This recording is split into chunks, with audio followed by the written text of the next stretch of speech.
So today's agenda, what we're going to cover is give you a brief overview of what PowerBuilder 2017 has in store, what it's going to offer. And then we're going to outline for you the 3 product additions that PowerBuilder 2017 is available in. This is a new change starting from this version of PowerBuilder. And we're also going to do a comparison of 12.6. There's quite a few customers that have been on 12.6 for some years now, and we'd like for you to understand the key differences when you're migrating over. And then we're going to turn it over to Chris, who's going to give you a hands-on look at PowerBuilder 2017. Of course, you can go ahead and get a trial version, but it's always fun to get a demo ahead of time so you kind of know what to expect. And then we're going to outline for you some installation and migration suggestions and considerations. Of course, you don't have to do these things, but we strongly recommend that you do. And then we're also going to outline some free technical resources that are available to you to help you succeed with your project. And finally, we're going to open it up to a live Q&A.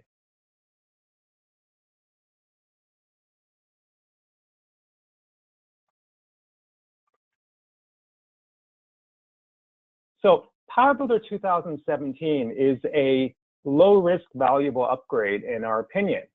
And we think it's so because, first of all, it's based on the time-tested PowerBuilder 12.6 source code. What we have done is license the PowerBuilder 12.6 source code.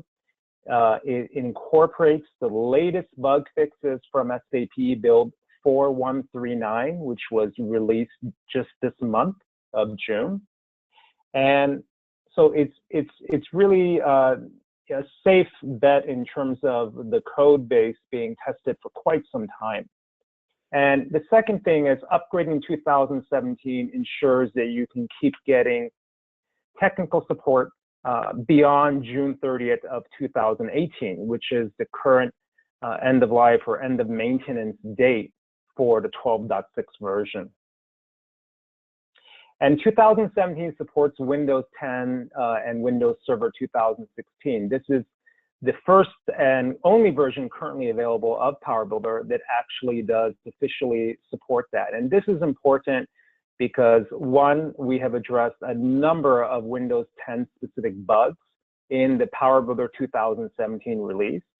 And two, as you know, Windows 10, a lot of times updates are forced onto you. And in a production app, you would never want to risk that some update or some issue causes your apps to stop working and then not be eligible for support because you're running on an unsupported operating system. So definitely if you're running on Windows 10 or Windows Server 2016, this is a very valuable upgrade for you. And we also do provide some core enhancements that will benefit your existing projects.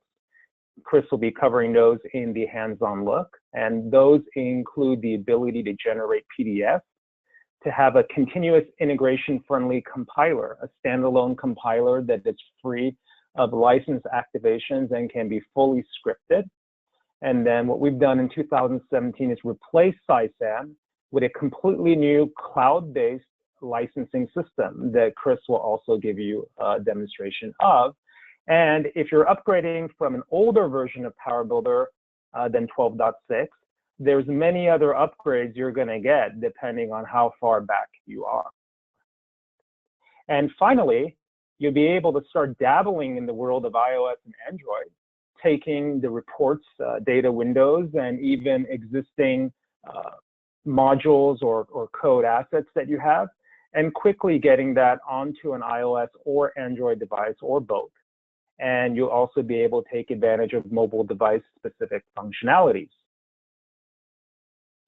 So PowerBuilder is available in 3 product editions: Standard, Cloud, and Universal.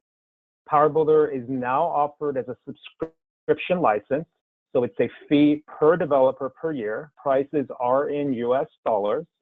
And a subscription includes a non-perpetual license. It includes free updates and standard technical support for the duration of your subscription.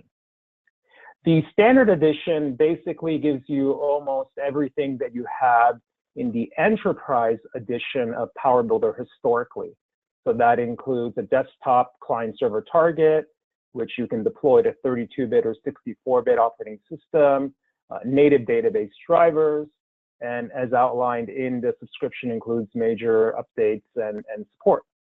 And what the Cloud Edition does is adds two features that were historically in the Enterprise Edition that have been now moved into the Cloud Edition, which are the .NET Web Service target that allows you to take a non-visual PowerBuilder object and deploy it as a web service to the Microsoft IS, as well as the .NET Assembly target, which allows you to take PowerBuilder objects, compile those as .NET assemblies, which then can be made available to a Visual Studio developer. And then the Universal gives you everything that's available in Standard and Cloud, plus you get the ability to develop mobile applications. And included with your subscription are production Power servers, which is the server-side runtime on the Microsoft IS and .NET framework for your mobile application. So those production runtimes are included at no additional cost for enterprise customers. And also, Universal gives you the Appeon Web Toolkit, which then allows you to take your existing PowerBuilder projects and with the lowest cost, deploy those into the web browser and into the cloud. But please note that Universal just provides the toolkit. The production servers for the Appeon Web solution are still licensed separately as a perpetual license. So in summary, if you're doing a traditional client-server architecture today and you want to stick with that, then all you need is standard. If you're trying to move towards a more cloud architecture over time, moving assets onto the server side, and also doing more .NET interoperability, then the Cloud Edition is what you'd want to look at. And if you're looking to get the ultimate, including cloud capability, .NET, mobile, and if you plan on adding the Appeon Web add-on, then you'd want to subscribe to the Universal. So let's do a comparison now to PowerBuilder 12.6. Both 12.6 and 2017 include the native PowerBuilder IDE.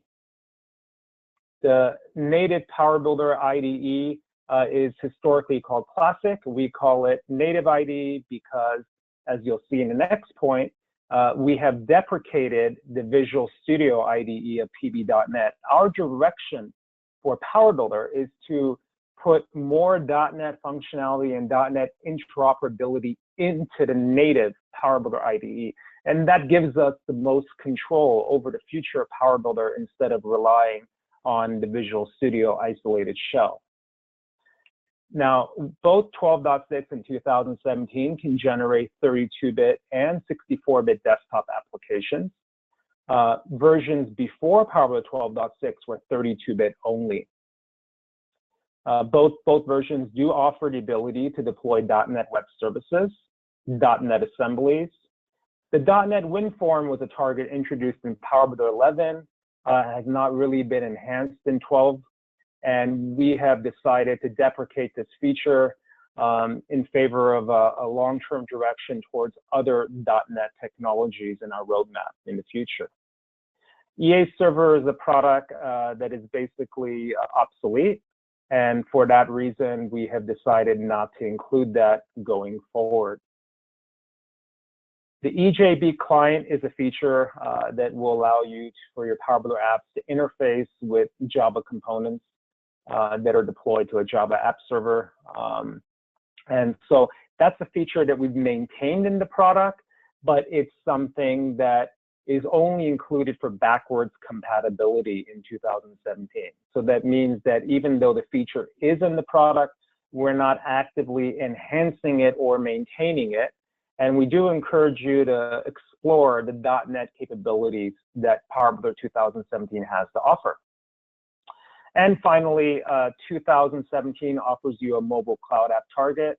That's the ability to take existing projects or develop new projects for cross-platform deployment to iOS and Android. And finally, we have launched Appeon U, Appeon University, and the first course that's online right now is a PowerBuilder training program that can take basically any programmer and convert you to a relatively proficient PowerBuilder programmer to help you on your projects.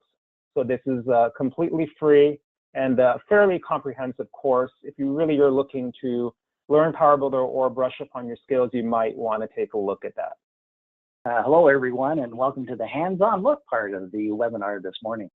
So I'm going to give you some insights into getting going with PowerBuilder 2017 and some of the new features that you might see, and some considerations that you may want to take into account as you move towards this great new exciting release.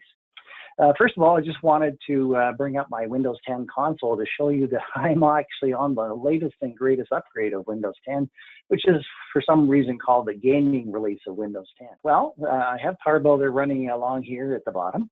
And the first time you start PowerBuilder after you install it, you're going to have a look at this screen. It's going to come right in your face and says you need to log in at this point because you're probably using a cloud license. So if I try to log in and I'm going to use my Appeon account, it says, oh, gee, you can't do that because you don't have a valid license. Well, the problem is that you've ordered PowerBuilder, but you just haven't associated this particular login and password with a particular instance of PowerBuilder that you installed. So let's look now on how you can do this. So I'm going to take a trip over here to our Appeon website. Notice in the top right-hand side, you have to log in. So we'll see the website is super busy this morning, so the response isn't bad.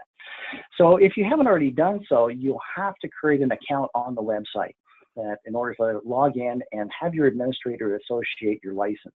If you've already done that, especially because you're the person who ordered PowerBuilder in the first place, then you just basically log in with your existing account or one that you've now created and change the password into something useful. And now you see here when you hover over top of the person on the top right hand side, you can see who you are logged in, and you have this new thing called the User Center.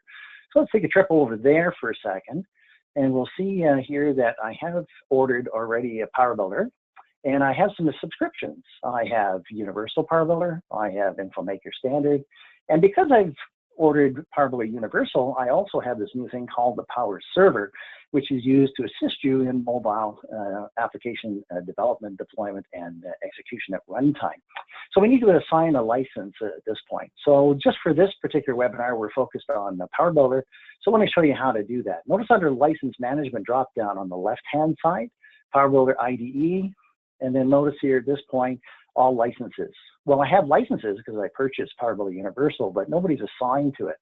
So for the user account, I'm just going to go to the Assign User, and this is all you need to do. You need to just type in your valid Appeon website login ID, which is typically your user ID that you normally log into the website. And then just click the Assign button here. Notice that you have two choices here. You have online and offline. Offline is like the old Sybase license. It's going to generate a license specific to a machine, and once activated, you can only use PowerBuilder on that machine. The online one is the most flexible, and it's great because you can actually move from PowerBuilder to PowerBuilder and install it on 3, for example, machines. Your work machine, your laptop for traveling, your home machine, and you can basically log in and out of those IDE with that one install that from this floating account, which is what we call the cloud license. So I'm going to hit the Assign button here. So notice it says Assign successfully here. And if I go back to my PowerBuilder IDE and hit the login, there we go. And you can see in the top of the PowerBuilder IDE, I'm logged in as Chris Pollock at appeon.com. And under Account Management, I can always go back to the screen and I can sign out. It's important that you use that in cloud licensing if you're moving between one instance of PowerBuilder on one machine to another, that you basically sign out first before you sign in to the other machine, and then you can just keep on going. Sign out from that machine, keep on going to the next one. If you're traveling, for example, on a laptop, the license is checked every 5 days. So as long as your laptop is outside of a Wi-Fi connection, as long as it comes into a Wi-Fi connection within 5 days, the license will just continue to operate. Okay, so there we go. I'm now on the cloud licensing, and you're probably saying at this point, holy gee, look at the new icons here on the PowerBuilder IDE.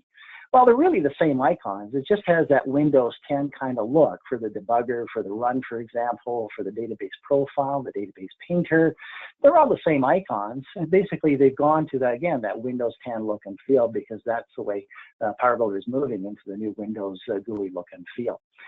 For those of you who have come from older versions of Appeon Web or Appeon Mobile, you'll be used to this toolbar here below, which was called the Appeon Developer Toolbar. It's now called the Power Server Toolkit Toolbar. And this assists you in your web and mobile development, which we're going to cover off a little bit later here on the demos themselves. So let me just zoom back out for you. I just wanted to take a notion here that using the right-hand mouse button, if I choose Customize the Toolbar, go back to the custom icons, the old icons that your application may have used internally are still there. So just because you migrate your apps to PowerBuilder 2017 is not going to change the look and feel that you had before. You're going to have to basically shift your own icons to versions that are better look and feel for Windows 10. The other thing I wanted to just cover off very quickly, and it's amazing that I've actually got quite a few support calls on this over the last little while. And one of the customers said, for example, there's no IntelliSense in PowerBuilder. And I'm thinking, hey, wait a minute. It's been there in PowerBuilder version 8 and above. But of course, if you type in this, if, for example, or if you type in this when you first install PowerBuilder, it's because you didn't set the AutoScript properly. And the defaults are not optimal. So if you go to the design menu, options, AutoScript, you'll see here that the statement here, statement templates is off, and the show return types, automatic pop-up, and or maybe you basically come from another developer that's used the IDE and they've checked this one, activate only after dot. Don't do that. Okay, and you may want to optimize your typing speed as well. So I'll show you what I do here. First thing, after I install PowerBuilder and I get the license going, I go here to Design Options, AutoScript. I turn on Statement Templates, Show Return Types, Automatic Pop-Up. I'm a fairly speedy typer here, so I go to 700 milliseconds at this point, and I do not turn Activate Only After Dot. Okay, so you know, notice, for example, that I can type in if, and I can just paste in an if then else. And then for the condition, for example, maybe I want to do loop here. Well, okay, do until. And I'm in a statement block, so I type in this dot or parent dot, whatever, and away we go. So you can see the auto scripting here is basically like IntelliSense. So if you're coming from an older version of PowerBuilder, or you're using PowerBuilder 12.5 or 12.6, and you don't get this kind of behavior, it's just because you didn't turn it on. And the install default is not optimal. So I just wanted to point that out to everybody here. All right, so let's have a look here at the new rich text edit control. And for this, I'm going to bring up PowerBuilder 12.6. I have a little demo app here that I've written, and we'll bring that up. And I'm going to go here to PowerBuilder 2017. I'll just not save that, and we'll hit the new jogger, which is here, the green arrow for run. And you can see here at this point that we have the same thing. I migrated the code as is. Actually, from 10.5, I migrated to 12.6, and now 2017. So let's snap this on here. We'll use the Windows 10 feature here to snap the windows here, and like a pane.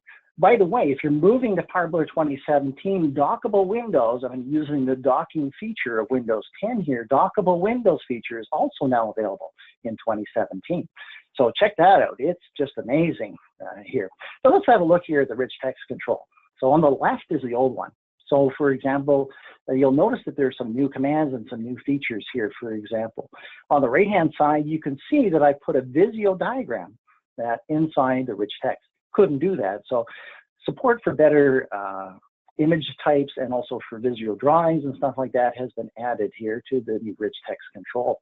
You'll notice that there are two pages here. On the left-hand side, you'll notice that the only visible part here is that there's actually page 1 and page 2 is this dotted line. That's all it used to give you. If you hit the scroll bar, you don't know which page you're on. But you also see on the new control on the right-hand side, you can actually see at this point, you can see a page indicator. It's just like the data window is in preview mode. You can see where you're scrolling, and you can actually scroll nicely now intelligently. And this also carries through to the print preview mode. You notice here there are multiple pages here in 2016. or PowerBuilder, I should say 12.6, and you can't scroll. I use the wheel, I can't find a scroll bar, but you notice here in the preview mode, here in the new PowerBuilder 2017, I can scroll while I'm in the preview mode as well. So coming out of preview mode, so that's a new feature here, is a much better preview. You also notice, of course, that you have your ruler down the left-hand side. If we zoom in again to the bottom, you'll notice that, for example, it tells you what your keyboard is in insert mode, what page you're on, what line you're on, what column you're typing in at this point. So that's been added as well. And there's new features. For example, I can grab some text here and I can indent it to the right. And that you'll notice that there's no indent, unindent here in the old toolbar. Also notice that I may want to make some point of a particular thing here. I can hit the drop down. I can choose different icons for indentation here. I can choose a chevron, for example. Well, you don't have that in the old PowerBuilder 12.6. So all you have is either numbers or dots, and that's it, and no control over the type of numbers you see here, the dots, where now you see it here in the new control. So it's got some better human interface capabilities to it, as well as some new basic features as well when you're in print preview mode. And the find one has also been enhanced as well, and the populate. For example, if I go through here and I change through program control, I go through and change the markers here in the rich text template, then I can also highlight to the user what I've changed. If I do the same thing here in the left-hand side, you notice the data changed. I got the data from the database and it was changed, but the user cannot see any highlighting of what I did. So again, some better command interface as well. Same thing with the find button here. This has been enhanced as well. So you notice that the word manager has been found. So I can search for whatever I want. And in this newer enhanced find, you can actually search for hidden control characters, you know, carriage returns, line feed, tabs, all that kind of stuff. So this is just a quick overview here of what you'll actually see when you actually use the control, not changing any code in your previous one unless you want to use one of the new features. The new preview is there, and the new kind of look and feel is the scrolling, and that when you're in normal mode is there as well. So the next thing is the standalone compiler, which is a neat thing here. So let's go here to the PowerBuilder 2017. I'll go to my project object here, and you'll notice here on the bottom side here, the first tab page, there's a new one here called the PBC, or PowerBuilder Compiler Parameters. So anything that you set in the project painter, you'll see this command string being developed for you here at the bottom. And let's see how we can use that, because what we can do now is install this compiler on a build machine. I don't have to install the IDE and do all the registration and stuff like that. I can basically copy this executable to any machine and compile my application, and away we go. So let's have a look at how that's done. So the first thing I'm going to do here is select this command line, and I'm just going to go here and start my command prompt. So you notice here, if I type in pbc170.exe, so what I'm going to do here is just paste in that command line, which is nice. You can do a Control V here in Windows 10. You can't do that in Windows 7. And then you can execute it, and there it goes. That is actually in the process of actually compiling the application at this point. And if I go over here to the actual folder where the application is, you can see here just a few seconds ago that executable was created. And now we can actually go ahead and run the same demo from the executable that I just compiled through the new PowerBuilder external compiler. So that's one of the new features there that you definitely want to take use of if you're going to put this on a separate build machine. Just take that command par, wrap it up in a bat file, and away you go. You can do a build anytime you want after a library check-in. Let's have a look also at the internal PDF capabilities as well. So opening up one of the data windows, we can see here that the data window itself, if I navigate here into the right-hand side, and that for the data export tab, and that's probably where most of you are used to going. This is where, of course, you can actually set the PDF generation here in older versions of PowerBuilder. And if we change that to PDF, there's your old standard, the XFOP, which is the Apache Open Standard generation way, or you're probably used to choosing the still and that. So what I want to show you at this point is we can actually now generate PDFs without the still, which means I have to install GoScript. You don't need GoScript anymore. So let's look how we can change that. So I'm just going to hit the drop down again, and I'm going to select native PDF. So there's the new one. And you notice here that I can choose the paper size and orientation. The default for the data window is to always produce in GoScript, for example, to produce based on the default printer, the data in the orientation of the default printer and the paper size assigned to it.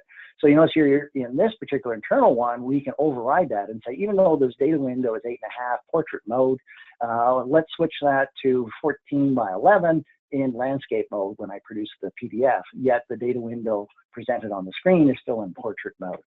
So there's the first thing that you need to do.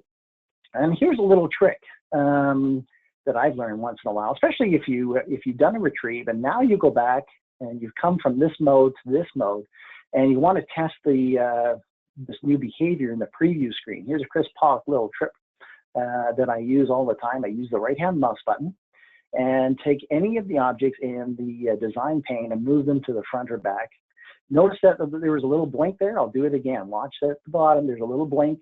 And notice now at this point that what I've set here in the data export, which is native PDF, that has been actually refreshed in the preview pane. So if I use the right-hand mouse button to save as, save rows as, we're going to change that to PDF.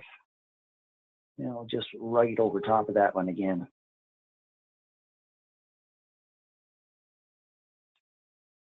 There we are. This has been generated internally. So what I would suggest at this point is before you immediately switch your applications to native PDF mode, try it into still mode, do that little trick, again, front or back, just to refresh, do a save as PDF and see how that looks. And then return back here to the data export. Again, try it XLSLP or native PDF, and try and see which PDF generation renders the best, maybe for the size, for the features that you're trying to incorporate into the PDF. I think if you try it, you're going to find that the native PDF one is pretty good. It's fast, generates probably a smaller footprint than GoScript as well from my testing. So there's my little rendition on the PDF generation. Now the next thing, let's have a look finally at the mobility side of PowerBuilder Universal 2017. So let's look at now at this lower toolbar. Before I do that, I'm going to switch over here to a demo application. And this demo application is called Sales Mobile. It actually comes with the PowerBuilder 2017 install. And if I run this particular application, you can see we just go here from a splash screen over to a login screen, and from the login screen we get here to an SDI or single document interface that has tab pages along the left hand side here, which I can click the tab pages. And you can see here, for example, if I'm in the order section, I can look at the ones that have been processed, the ones that have been shipped. If I'm in the customer section, I can see what customers I have. If I'm in the products, I can see the products with the nice images behind the product that I'm selling here in this particular application. If I go to the new order section here as well, I can actually do a search here, for example, on certain orders that have this kind of number in the order number at this point. All right, so this is what it looks like. This is native PowerScript code. And let's have a look now at this thing here called the configuration here. So this is the Power Server toolbar, the secondary toolbar underneath the main toolbar that you haven't seen before, unless, of course, you've been using Appeon Mobile or Appeon Web prior to this particular release. So let's have a look at the Sales Mobile configuration. And really all you need to do is you basically just need to map your PowerBuilder libraries, and you do that just by pointing the configurator to your target. It now knows all the libraries that your basic native PowerBuilder application is using. You go in here, the configuration tool, and you tell it which type of database you're using, in this case, SQL Anywhere. Additional files, here, for example, do you have any INI files that you're using? And where do I get the images from for this application? And should I search the subfolders for that? Yes, please. Let's go to the runtime settings, and we can also set the application name, Sales Mobile. We can restrict it in the mobile space between a smartphone and a tablet, or both allows the application to run either way. Assign an icon, a nice description that appears on the mobile device, and even a different background color that you may want to assign to the mobile device when this particular application is running. So anyway, once you've created this profile, which really maps to your existing application, all you're going to do now is hit the deploy. And it's going to basically scan through your PowerSoft code, PowerScript code, and it's going to convert that to the appropriate Apple or Android code and behind the scenes, and put it on the Power server for deployment, and then bring it down to your mobile device. So let's have a look at this point at how that would look like on the mobile device itself. So I'm just waking up my iPad here, and I'm going to start a piece of software called Air Server, which is just an amazing piece of software. It allows me basically to mirror the screen of my tablet device here on my main screen. So I'm just using AirPlay here, and AirPlay basically says, please connect me from my tablet over here to my Windows PC. So there we go. So now you're seeing exactly what my iPad has. And you can see all the messages on Facebook and LinkedIn. Lots of talk today about PowerBuilder 2017. So when you install the PowerBuilder Universal, you're going to have this thing here at the bottom right-hand side called Appeon Mobile. And if I click on that, really what it is an application here that you install on the device called Appeon Workspace. And all I've done here, just to save some time, I've already mapped the application, Sales Mobile. And if you look at this at this point, you can see here, all I do is I put in the name of my Power server, if I have it registered on a DNS, domain name server, or I just put in its IP address, and then I type in how I deployed the application. The name was Sales Mobile, and that's all there is to it, actually. And if I now just hit test connection, it comes back and it should say, hey, Power server response, everything's okay. And by the way, that application must be good for the tablet because you did say both, or you did say tablet was allowed. So as soon as I go back to the main screen, I do this once, and from that point on, the Sales Mobile application here on the right-hand side will sit in my mobile repository here of applications that I can run. So if I just tap that, that's actually going to execute it here on the iPad. Of course, it's running the machine code that the Power Server Toolkit has converted your PowerScript to, and now we're running in the iOS environment. And notice the application works exactly the same. That we can search for orders, for example, that begin with 44. We can have a look at order information here, what I've shipped, what I've processed. For the reports here, for example, here's an example of a data window object that's been brought in from the main application to this mobile set. So you can see the data window renders nicely as well. And we can see customers, gee, that's a data window. And we can see products, gee, that's a data window too. So you see the application is running exactly the same as I would run it from the PowerBuilder IDE, but it's running on real time on the mobile device. Notice here when I touch the button on the right-hand side, I'm actually running a scanner at this point using the camera. You notice here, as soon as I move the barcode inside that scanning screen, I notice that the barcode with the product information was picked up automatically by the scanning capabilities of the iPad or the Android device. Same thing with GPS, same thing with for geolocation, same thing with Google Maps, those kind of things, spell checking, whatever. You can get to the low-level device capabilities as well from your Appeon mobile application. So you just don't have to code an application that is PowerBuilder only. You can take full advantage of the mobile device as well. Important thing that I forgot to mention, sorry about that. So installation suggestions. Ensure that you have local admin rights and consider group policies for installing the PowerBuilder IDE. Our suggestion is to install both the 64-bit and the 32-bit database drivers from your favorite DBMS that you want to use. The IDE only uses 32-bit, but remember that PowerBuilder 2017 can compile your applications into 64-bit as well. And the Power Server itself, it also comes in a 32 or 64-bit flavor as well, and it can use a 64-bit driver then on a 64-bit Windows. So think about that. You can download SQL Anywhere, the developer's version, for free. And Armin will talk about that more in the, I think, the Appeon University here in the webinar coming up shortly. As far as .NET is requirement, PowerBuilder and the Power Server require .NET 4.0. However, if you have 4.5 or what I have 4.6 installed, that works just great as well with those flavors of the .NET framework. So .NET Windows SDK is also required. And the Windows SDK is specific to your processor. So I'm a real champion of AMD processors. All my computers are AMD. And when I downloaded the Windows SDK, it wouldn't work. It says you cannot install it on an AMD processor. I had to go to the AMD website to get the Windows SDK. It installed first time, and I've had no problems since. If you're running Intel processors or whatever, then you can get the SDK from Microsoft. PowerBuilder needs that in the cloud in the Universal Edition, especially for web services. That because it uses the WSDL, Web Service Description Language compilers there to basically build and consume web services. Power Server itself, for the mobile world, it uses a web application server or reliability. In other words, it relies on those to be installed.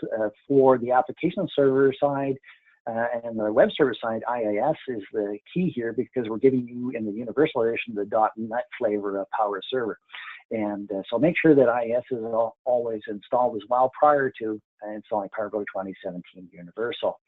As you go through the checklist during the install, it's going to say, I'm going to install all these things for you, and it won't check the Power Server web component. You don't need to check that. That's used only if you have the clustering edition of Power Server, for example, in production where you want failover and load balancing to be in effect. So for development use, you don't need to check that.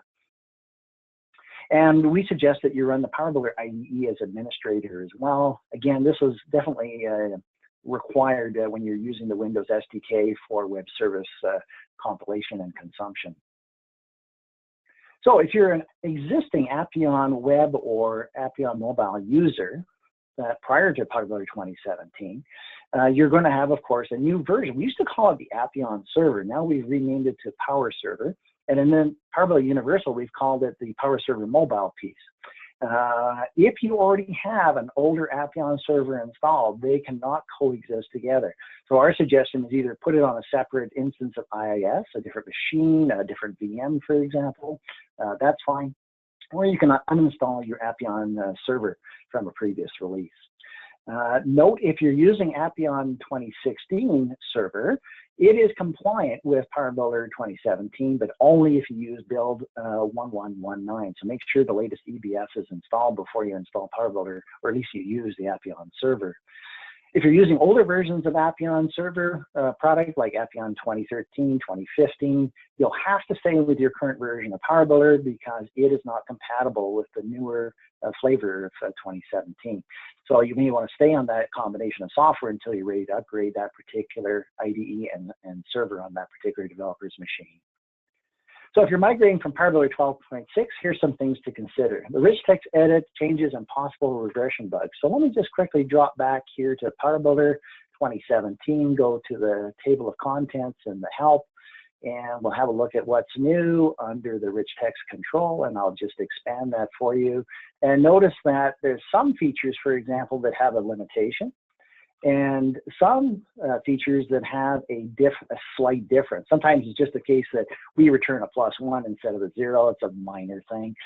Limitation, for example, is word wrap is always true in the new control. So have a look through this list of limitation and slight differences between the two controls in 12.6 versus 2017, and make sure that that's not going to affect your application when you use it.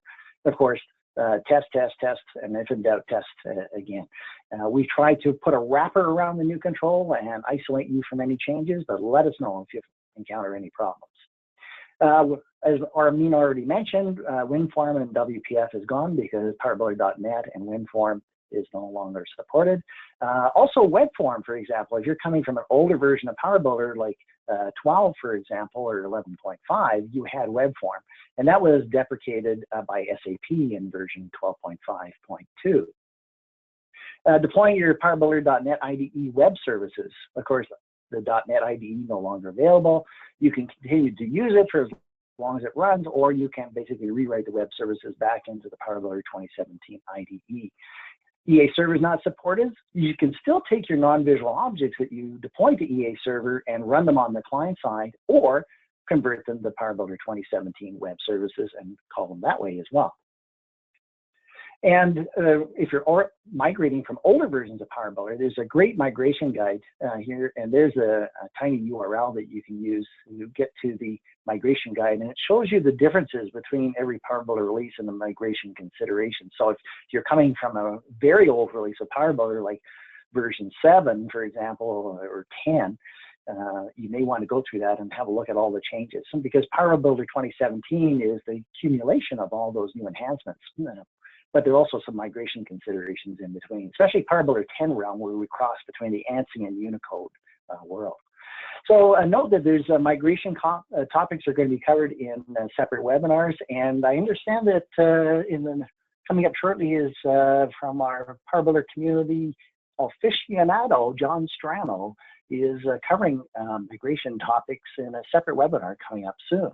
So let's share with you some free technical resources. As I mentioned earlier in the webinar, we've launched Appeon U, and that's a great way for you to learn PowerBuilder, or if there's any holes in your knowledge, it's pretty comprehensive. It's covering all the basic things, but it is comprehensive. So it's definitely something for you to check at. And right now, there's a free trial version that you can use to learn PowerBuilder, or you can use existing versions of PowerBuilder that your company may already have and use that to learn PowerBuilder. The course is designed based on PowerBuilder 11 or newer. So the materials will be relevant even if you're quite a ways back. And the course will use the SQL Anywhere database. Older versions of PowerBuilder included SQL Anywhere. 2017 is not. SQL Anywhere was not part of our agreement with SAP. So if you are using that database or need that database to run the demos, you can download a free developer edition from the SAP website, and we do provide links to that from the Appeon U. So once you're up to speed on PowerBuilder, as you use the product, you may have all sorts of questions you ask. And in order to keep costs down, what we've done is actually move the Q&A out of the standard support. So if you have those questions, please go ahead and ask the Appeon community, and that's accessed at community.appeon.com. And that's monitored both by Appeon support staff and community members. And that's a great place for sort of how-to questions. No matter you're a paid customer or not, that's a free resource available to you. And another thing that we've changed is even if you're not a paying customer and you have not purchased PowerBuilder, everybody gets access to standard technical support. Everyone gets access to fixes. When you download a trial edition at any time, you'll always get the latest fixes available. So you can experience the greatest and latest PowerBuilder. So the only difference between paid customers and non-paying customers is when you open a standard tech support ticket, we will prioritize paid customers higher, so you'll be getting a faster response time. So the tech support is focused on actual bug fixes. If you have more general questions or something's just not working right and you're not sure why, it's not something that's necessarily a defect of the product that requires a patch or revision to the product source code, then we recommend you post your question on the Appeon community. And we hope that all of these free resources that we're providing will help you succeed with PowerBuilder. So one last thing I wanted to mention before we open up the Q&A is that we have an annual conference for PowerBuilder and the other Appeon products, such as InfoMaker, Appeon Web, Appeon Mobile. And the conference is called Elevate 2017, and obviously each year the years would change. And we hope that this conference will help you to elevate the features in your applications and enhance that with the new things that the new versions of the product are offering, help to elevate your skills, and help you to meet new people in the PowerBuilder community, as well as interact with us. The conference is scheduled September 25th to 27th of 2017. It's scheduled to take place in Charlotte, North Carolina in the United States. So although it's in the United States, this is a worldwide international conference. We encourage, if you're interested in PowerBuilder and feel comfortable with the English language, please come out. We'd love to see you and participate in Elevate 2017. So you can currently read more about Elevate Conference, where to stay, and purchase your tickets at elevate.appeon.com. Just go to elevate.appeon.com and you can check it out. The conference is very reasonably priced at $395 US per attendee for a 3-day conference with lunch included. I just wanted to put up a few links here that might be useful of how you can connect with Appeon and members of the Appeon community